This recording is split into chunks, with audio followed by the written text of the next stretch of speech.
دوستو آئیے میں آپ کو ایک خوف الہی کی درس کے لیے ایک حکایت سناتا ہوں، سماعت کریں۔ ایک نوجوان ایک عورت کی محبت میں مبتلا ہو گیا۔ وہ عورت کسی قافلے کے ساتھ باہر کے سفر پر روانہ ہو گئی۔ جوان کو جب معلوم ہوا تو وہ بھی قافلے کے ساتھ چل پڑا۔ جب قافلہ جنگل میں پہنچا تو رات ہو گئی۔ رات کو انہوں نے وہیں پڑاؤ کیا۔ جب سب لوگ سو گئے تو وہ نوجوان چپکے سے اس عورت کے پاس پہنچا اور کہنے لگا، میں تجھ سے بے انتہا محبت کرتا ہوں اور اسی لیے میں قافلے کے ساتھ آ رہا ہوں۔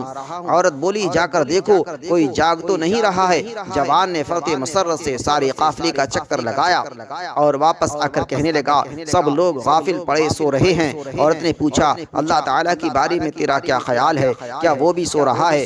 جوان بولا، اللہ تو نہ کبھی سوتا ہے نہ ہی اسے کبھی اونگ آتی ہے۔ تب عورت بولی، لوگ سو گئے تو کیا ہوا؟ اللہ تبارک و تعالیٰ تو جاگ رہا ہے، ہمیں دیکھ رہا ہے، اس سے ہمیں ڈرنا ہم پر فرض ہے۔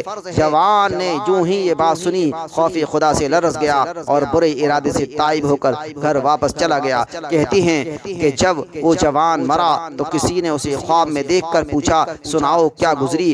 جوان نے جواب دیا، میں نے اللہ تعالیٰ کے خوف سے ایک گناہ کو چھوڑا تھا، اللہ تعالیٰ نے اسی سبب میرے تمام گناہوں کو بخش دیا۔